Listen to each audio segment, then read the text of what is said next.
Good morning students. So today we are going to start chapter number 1, The Portrait of a Lady. तो इसमें मैं आपको इसकी story बता देती हूँ, साथ साथ आप चैप्टर रीड करते जाओगे तो आपको स्टोरी समझ आ जाएगी। तो इसमें क्या है, इस स्टोरी के अंदर the author draws a pen portrait of his grandmother. He beautifully unfold his relationship with her, describing her appearance and daily activities.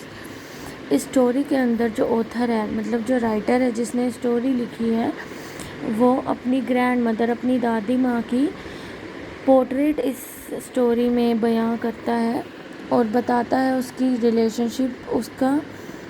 Relationship कैसी थी अपनी दादी के साथ, उसकी दादी दिखती कैसी थी और वो डेली रूटीन में क्या क्या काम करती थी, वो सब इस स्टोरी के अंदर बताया हुआ है. और तो ऑथर ने कैसे डिस्क्राइब किया है अपनी दादी को कि वो एक ओल्ड लेडी, मतलब वो बुजुर्ग थी, विद अ रिंकल्ड फेस, उनके मुंह पे झुर्रियाँ थी. She was short, fat and a little stooped in appearance. दिखने में उनकी हाइट छोटी थी और वो थोड़ी सी फैट, मतलब मोटी थी दिखने में. तो ऑथर को क्या रिमेंबर है, उसको क्या रिमेंबर है कि उसकी दादी spotless white counting the beads of her rosary.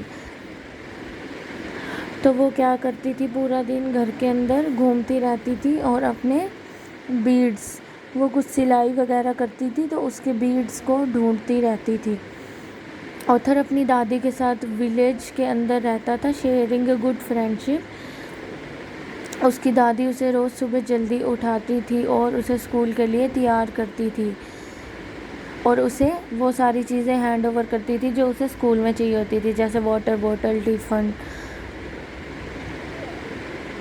और उसकी दादी माँ जो है ऑथर की ग्रैंड मदर, उसे कंपनी करती थी स्कूल तक, मतलब उसे छोड़ के आती थी, जिसके साथ में एक टेंपल, मतलब मंदिर था.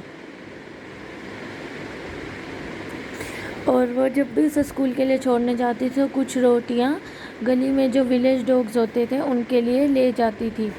और वो मंदिर के अंदर बैठ के होली बुक्स, मतलब गीता वगैरह पढ़ती थी और जो नरेटर था वो स्कूल के अंदर पढ़ाई करता था. और उनकी फ्रेंडशिप बहुत अच्छी थी, वो एक दूसरे की केयर करते थे. लेकिन उनकी फ्रेंडशिप का टर्निंग पॉइंट कब आया, जब वो शहर के अंदर चला गया. ऑथर पहले विलेज में रहता था अपनी दादी के साथ, लेकिन उसके बाद वो शहर में चला गया अपने पेरेंट्स के साथ रहने के लिए. Though they share the same room, his grandmother no longer accompanied him to school since the author. हाँ, तो शहर के अंदर स्कूल की बस उसे लेने आती थी तो उसे अपनी दादी की याद आती थी कि उसकी दादी अब उसके साथ नहीं है और उसे स्कूल छोड़ने के लिए नहीं जाती. और कुछ साल बीत गए और वो एक दूसरे को बहुत कम देख पाते थे क्योंकि उसकी दादी विलेज में रहती, गांव में रहती थी, और जो ऑथर था वो कहाँ था,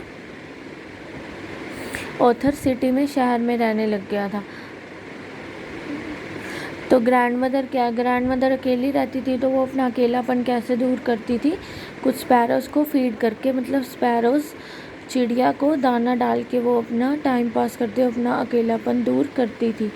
अब आगे के इस चैप्टर में क्या हुआ हम कल रीड करेंगे, तो आप हाफ चैप्टर इसका रीड कर लेना. स्टोरी मैंने आपको बता दी.